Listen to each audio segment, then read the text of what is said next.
দুঃখিত দর্শক, অ্যাডভোকেট ফৌজিয়া করিম ফিরোজের সাথে আমরা যোগাযোগ করতে পারিনি।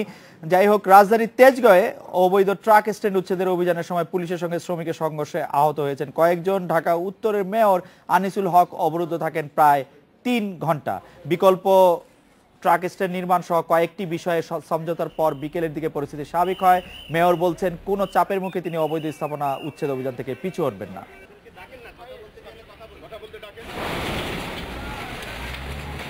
অবৈধ ট্রাক স্ট্যান্ডের সঙ্গে রাস্তায় দাঁড় করিয়ে রাখা ট্রাক সরানোর নির্দেশনা অনেকটাই বাস্তবায়ন হয়েছে কয়েকদিন আগে।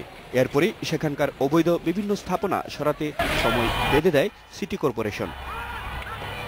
রোববার পূর্ব ঘোষণা অনুযায়ী উচ্ছেদ অভিযানে নামেন সিটি কর্পোরেশনের কর্মকর্তারা। রেলমন্ত্রী মজিবুল হক ও মেয়র আনিসুল হকও উপস্থিত হন ঘটনাস্থলে। কিছুক্ষণের মধ্যেই আসে বাধা। এক পর্যায়ে মেয়রকে লক্ষ্য করে ইটপাটকেল ছুটতে থাকে কয়েকজন। পুলিশ পরিস্থিতি নিয়ন্ত্রণে আনতে গেলে শুরু হয় সংঘর্ষ। ছিল কিছু ভেঙে গাড়িগুলো দোকান হয়েছে, তো ওনাকে বলছেন যে আজকে আসবে, আইসা এটা সমান করে দিবে গাড়ি দিয়ে। উনি আসলো, আইসা সমান করে দিয়েছে।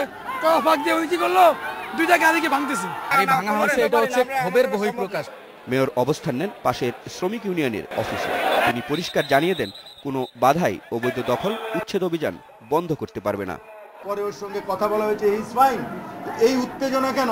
আমরা কি রাস্তা খালি করব না? আমরা কি জবরদখল খালি করবে না? মেয়র পালিয়ে যাবে ঢাকা শহর থেকে? এটা হবে না। যেইখানে রাস্তা দখল আছে রাস্তায় গাড়ি দাঁড়াতে দেব না, যাই ঘটুক। আমি বলেছি ওনাদেরকে, মাননীয় প্রধানমন্ত্রী আমাকে এই দায়িত্ব দিয়েছেন। আমি বলেছি সরকারের ভরসা আছে মেয়রের উপর। এরপর দীর্ঘ সময় ধরে দুই পক্ষের আলোচনা হয়। রাস্তা থেকে অবরোধকারীদের সরে যাওয়ার আহ্বান জানান শ্রমিক নেতারা। আর মেয়র বলেন শ্রমিকের বিরুদ্ধে নয়, তার অবস্থান শুধু অবৈধ দখলদারির বিরুদ্ধে।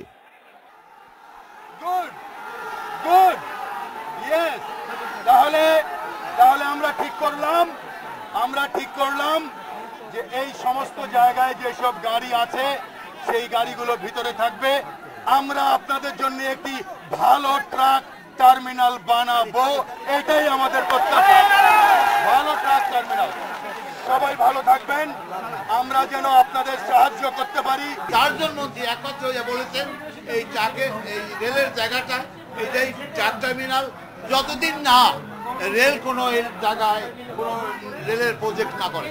প্রায় 3 ঘন্টার অচল অবস্থার শেষে বিকেল 5টার দিকে স্বাভাবিক হয় এলাকার পরিস্থিতি। Masud Curzon, independent news, Dhaka. সহকর্মী মাসুদ কার্জন আছেন আমাদের সঙ্গে। জনাব মাসুদ কার্জন, আপনারা আজ সারাদিন এটি খবর দিয়েছিলেন যে র্যাবের গাড়িও ভাঙচুর করা হয়েছে, আগুন দেওয়া হয়েছে। র্যাবের গাড়িও কি ভাঙচুর করা হয়েছে? আসলে আমাদের যারা একেবারেই প্রথমে ছিলেন, র্যাবেরকে বহনকারী একটি গাড়ি ভাঙচুর করেছে এরকমভাবে খবর পেয়েছিলেন। পরে র্যাব থেকে বলা হয়েছে আসলে গাড়িটি তাদের নয়, তো অন্য একটি বাহিনীর, পুলিশের বা অন্য একটি বাহিনীর। তো সেটি পরবর্তীতে কিন্তু আমরা সেই খবরটি আর দেইনি। তাৎক্ষণিকভাবে আসলে একটা ঘটনাস্থলে গেলে অনেক মানুষ ছিল, সেখানে সংঘর্ষ হচ্ছিল, একটু ভুল বা এদিকে তথ্যের এদিক সেদিক আসলে।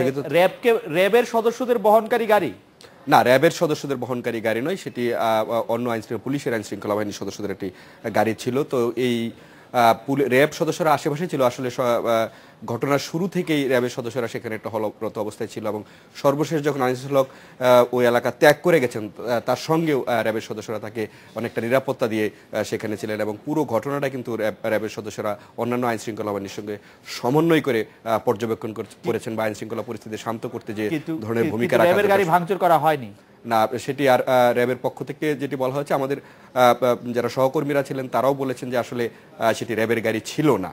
তবে প্রথম ধারণা করা হচ্ছিল এবং অনেকেই বলছিলেন যে গাড়িটি ভাঙচুর করা হয়েছে, প্রত্যক্ষদর্শী যাদের কাছ থেকে বর্ণনা নেওয়া হয়েছিল তারা বলছিলেন যে আসলে এটি র্যাবের গাড়ি ছিল। খালেদ। মাসুদ কার্জন, মেয়রের আশ্বাসে আমরা দেখেছি যে পরে করতালি দিয়ে যারা শ্রমিক বা যারা ওখানে বিক্ষুব্ধ ছিলেন তারা ওখান থেকে চলে গেছেন, কিন্তু সমস্যাটা কি সমাধান হলো বলে মনে হয়, নাকি একটি আপাত শান্তির পথ বেছে নিলেন বিক্ষুব্ধ শ্রমিক এবং মালিকেরা? আপনার কাছ থেকে এটি শুনবো।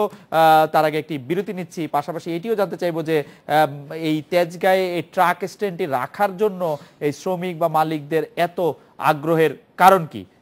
এটি যদি দূরে সরিয়ে নেওয়া হয় বা অন্য কোথাও স্থানান্তর করা হয়, সরকার যদি এতে জায়গা দেয়, তাতে তাদের কি সমস্যা? আমরা একটা বিরতি নিচ্ছি, বিরতির পর আবার ফিরে আসছি আপনার কাছে।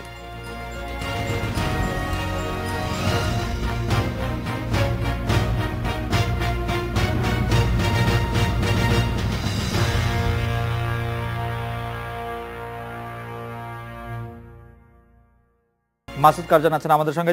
মাসুদ কারজান, আমি আপনার কাছে জানতে চাইছিলাম যে কেন শ্রমিকরা অবৈধ ট্রাক স্ট্যান্ডেই থাকতে চাইছেন, কেন তারা সেই জায়গা ছাড়তে চাইছেন না, কেন তাদের দখলদারি মানে রাখতে বজায় রাখার জন্য তাদের কারণ মানে তাদের যুক্তিটি কি? তারা বলছেন যে আসলে তাদের আসলে বিকল্প একটি জায়গা দরকার এবং দীর্ঘদিন থেকে এখানে আছেন তারা ট্রাক স্ট্যান্ড, এবং তারা রাস্তাটি কিন্তু ছেড়ে দিয়েছেন। আবার রাস্তা ছেড়ে দেওয়ার ফলে রাস্তাটি কিন্তু অনেক চওড়া হয়েছে, রাস্তা দিয়ে যাতায়াতের অনেক ভালো ব্যবস্থা হয়েছে। এটি যারা ব্যবহার করেন তারাও বলতে পারবেন, এখানকার স্থানীয় লোকজন ব্যবহার করার ফলে তারা আসলে এখানে পাশের একটি জায়গায় সেখানে ট্রাক স্ট্যান্ডটি আছে এবং স্ট্যান্ডও কিন্তু অনেকটা মানে তুলে দেওয়ার মতো অবস্থায়, মানে অনেকটা বাস বা ট্রাক একটা নিয়মতান্ত্রিকভাবে রাখা হচ্ছে এরকম দাবি, যেহেতু বিকল্প কোনো ট্রাক স্ট্যান্ড নেই এবং অনেক দিন থেকে তারা এই স্ট্যান্ডটি ব্যবহার করে আসছেন।